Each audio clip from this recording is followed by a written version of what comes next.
Hey, welcome to Sorta Dev, the show where I talk about my own game's influences and why I give a shit. I'm starting this series because I think my game has some personality to it, and I felt like it was important to market that, so here we are. Now, I can't really do a typical YouTube devlog thing where I mostly talk about the design and discipline that goes into making a video game. I always wanted to make it more of a comedy video where I talk about stupid shit I like.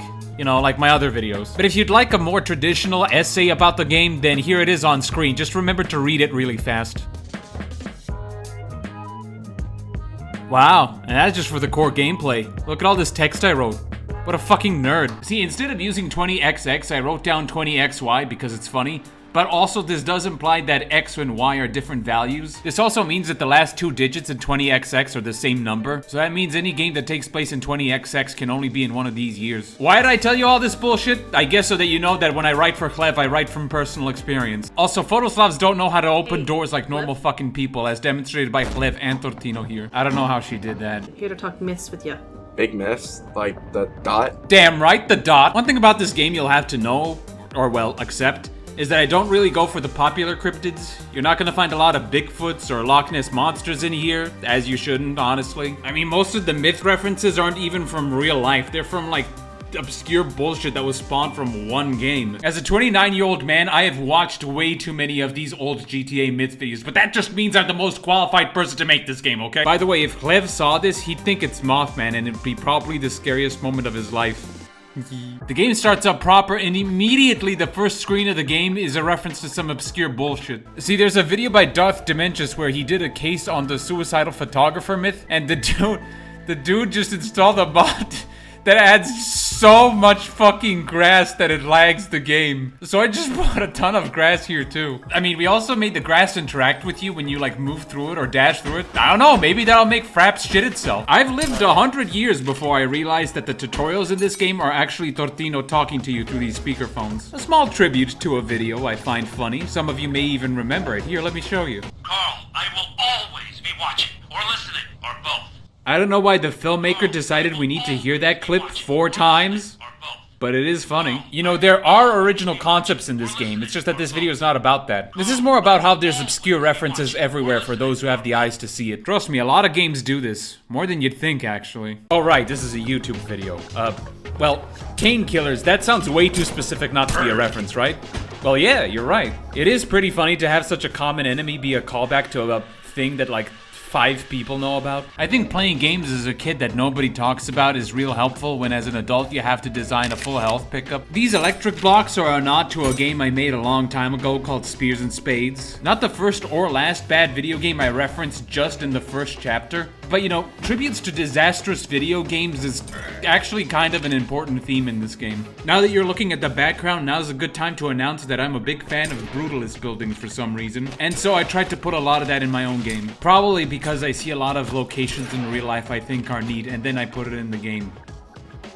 This concludes the announcement. In San Andreas, there's these maps you can see rarely in mysterious locations, and people reasonably assume these pins are like locations of UFO sightings or something. So that inspired Hlev going around collecting these pins to put on a map, which he uses to come up with his insane little theories that go on in his head that turn out to be correct anyway. After you defeat the giant trash caterpillar thing that's vaguely inspired by Mecha Wiggler, the level ends by a car driving in to pick Hlev up. This is a small tip of the hat to the video Classics of Games 68, which has been stuck in my mind ever since I saw this comment. Oh yeah, this game has more than one level. A lot of shit in this game is a reference to some other art or media or content or whatever other dehumanizing term you can think of. But sometimes you just have to go outside. What I'm trying to say is 10 years ago I thought I saw a bird taking flight, but that was actually just a plastic bag flowing in the wind. And so one thing led to another, or as we in the industry call that, iteration, and now paper birds exist. I drew a lot of graffiti for this level and my ass is not gonna be explaining all of it. That being said, I did want to point this one out because it's a reference to whatever the fuck this is. Don't ask me why garbage bag enemies are such a common theme in this game. I don't know either. That being said, the trash raccoon does have some old ass concept art of it from like a game I never made 10 years ago. Here, take a look. You know that guy that lets you put any image you want on an in-game billboard? Well, guess what?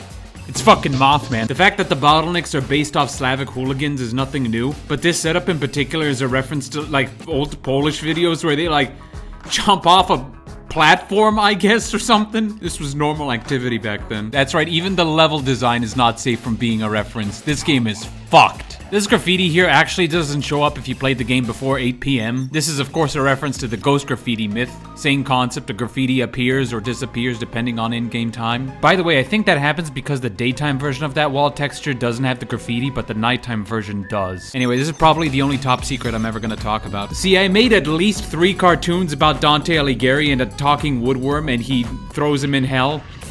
Now, if you're not a regular, you might be thinking, hey, Leather,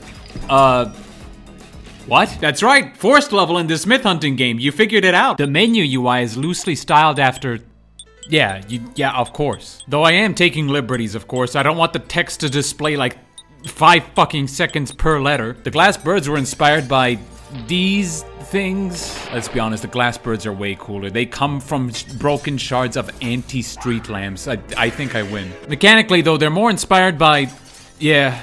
As if one of those wasn't bad enough, I'd throw 4 of them at you at a time. I knew when I made the forest level, I wanted a section where you climb a mountain. I mean, honestly, if you put a mountain near a forest, weird shit is bound to happen. Just look at Mount Chiliad. They got yetis and angels and giants and shit. Anyway, up next are the Foo Fighters. Some of you already know that's not referring to the band, but to the, like, weird glowing orb UFOs from a long time ago. Though the visual design I came up with when I rubbed my eyes really hard and then I saw glowing rings of light. And I was like, fuck it, I'm struggling to come up with a design for these Foo Fighters. May as well use that. I wanted to have off-screen portals that warp you to the other side of the screen after playing Deepak Fights Robots. Actually, it's one of the game's major influences. Put it on the list. One more for this level. You have these cars that go downhill and hit you if you stand on it. This one's of course about the ghost car myth. People used to think these things would just start up without a driver and run them over, when really it's just cars being spawned on top of a hill and they just roll down them. Really, I just took that concept and made it ridiculous and absurd, which...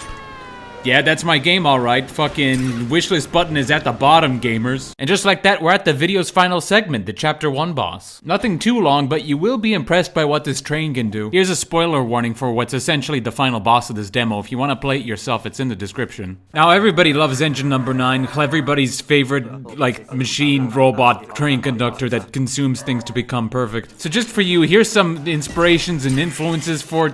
the fucker. Also, it's voiced by the same person who composes the game, you know, Moodith. So that's pretty cool. Okay, I have to mention this because it's pretty funny to me. See, in the versus screen, the super myth is always highlighted by this, like, circle of squiggly lines. This is a reference to this video where, before they fight every myth, they just fucking, like, circle it with the goddamn spray tool from MS Paint. I gotta admit, I'm pretty proud of that detail. Also, the very train you fight on is actually a nod to the ghost train myth. See, there's this glitch in one of the missions where if you follow a train, it just derails completely and starts floating in the air. Same thing happens in phase 2 of this boss fight. It just lifts off and now you're fighting in the air on a train. I thought it was pretty good. It was a complete bitch to convey that, and I don't think it worked, but it's pretty good. Phase 3 used to be completely different. It was like a small tip of the hat to Metroid Fusion. But this game's combat is pretty different in the fact that group photos are the most fun to do. So the idea we had at the end was just better and more satisfying for this game. What I'm saying is this shit is tricky to make. It takes us a whole month to just make one of these bitches. After this video, you might be thinking, don't all these references kind of cheapen the art, which is kind of important for an indie game? Doesn't all this make it less original, thus less personal, thus less artistic? I don't know about that. All the things I reference are stuff I actually like, or at least find interesting. And almost all of them are obscure as hell, which is even more personal to me because I'm one of the few people that even know about it. At the end of the day, I like silly and especially absurd stuff. So you could say I take stupid bullshit seriously in my art. So hopefully that makes my stuff interesting enough to get people talking about it. Honestly, that's all I really want. Personally, I don't care much for likes, I just want comments. But also I need to get my wish lists up, so I